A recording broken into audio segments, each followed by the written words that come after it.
Are you burning out? Are you getting tired of position one, position two, position three, position four, refraction, ocular health, next patient, refraction, ocular health, next patient, refraction, ocular health? It can feel like a lot. It can feel quite repetitive. And I know, optometrists joined this profession, most of you, most of us, in order to make a real difference. And I'm not sure that the way we were taught, our model of vision, is the one which enables us to really help patients to the very end. And I found over 35 years that when you open that box, and some people may feel it's like a bit of a Pandora's box because you're really getting into the essence of vision, there is a whole other world out there of job satisfaction. I cannot fully express the joy I have every single day, every single patient. I see on average about 35, 40 new patients a month, and each one is an absolute adventure. They're sitting in front of me. They are often feeling uncomfortable, often when reading, feeling they're reading inefficiently. Children who are in remedial reading classes, adults who find it hard to concentrate during the day. And you can do the regular tests that we do. So we can do the refraction, we can do the ocular health. That could all be fine. You get them to 6.6. You even give them a reading edition. You do your cover test. It looks fine. And we're often taught to think in terms of pass or fail.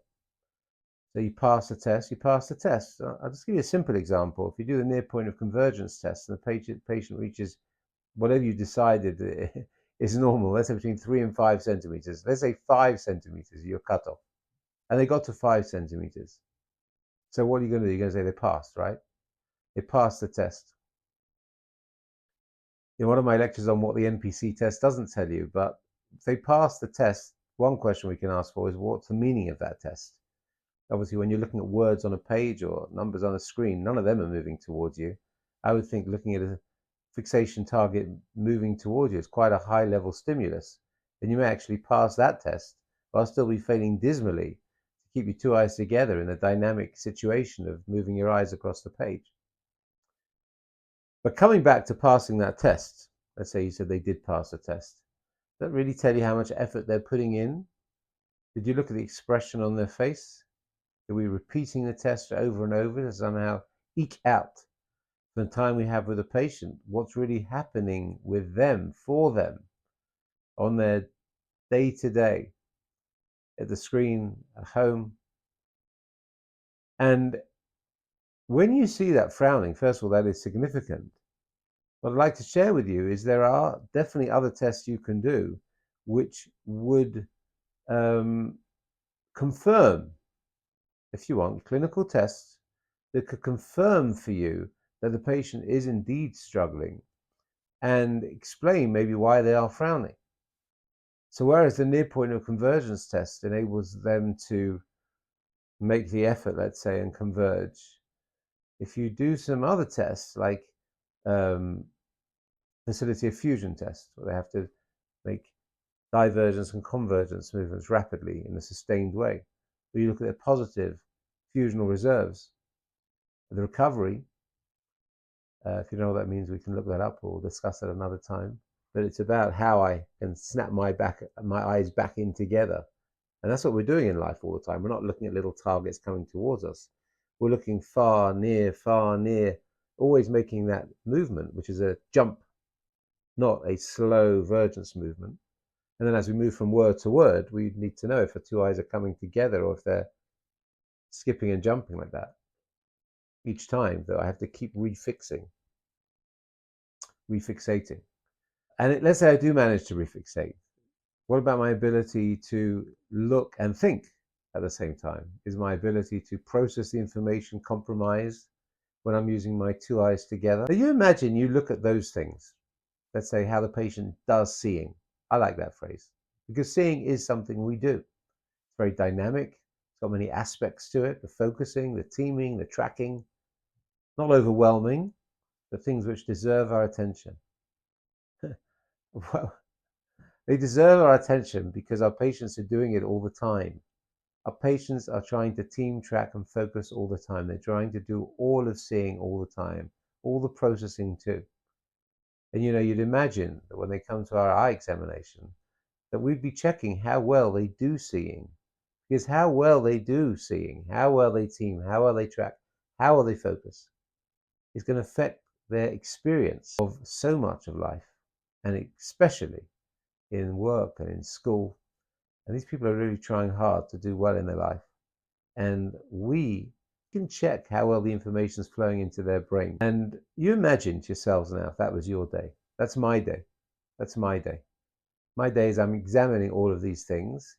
And if there was no hope and there was nothing to do, I could accept the accusation of why you're wasting the patient's time and possibly charging them for it, just to describe to them, yes, you are struggling. Although that can go a long way, by the way. Just telling them you are struggling. I've seen in your visual system you're working too hard. That can be a big relief for many patients, actually. They always think it's my mind. I thought it was this. I think it's ADHD. But what you find is that you found that it's their maybe visual system. That's a big relief. And when you start to treat that through the appropriate glasses, often through optometric vision therapy, by the way, which you don't have to be an expert to get going in that. That's the good news. A lot of people think you have to be an expert to get going. You don't. Let's say you treat that, and then they come back. I had a patient last week. I was with a patient, and I got a knock on my door because one of our vision therapy patients was graduating. He's working with one of my therapists, who's actually been working with me for 25 years. Amazing. And this man is 22 years old. And I walked out and he said he's graduating. And he says to me, you have no idea. You have no idea. You have no idea. You have no idea. And he's kept repeating, you have no idea. I said, well, help me, at least give me some idea. He said, I couldn't read. I couldn't read. Everything was just double blurred. And now I can read. Now I can read. I've gone from non-reading to reading, adult. And, these stories are not rare. This is what makes up and can make up the day-to-day life of optometrists who are checking how well their patients do seeing and giving them the opportunity, if they so desire, to improve that. I hope to be sharing a lot more of my thoughts. If you found this engaging, that's great. And if you'd like to know more, so obviously subscribing is a good idea. There's more information in the description beneath this video where you can get more information through my website, through our newsletter called Vision Without Limits. When you're seeing your patients, maybe between the next time this video and the next time I see you, you can think about the patients who are passing the tests but continue to struggle visually, and start to think what extra tests you can do to explore why they're struggling. Till next time.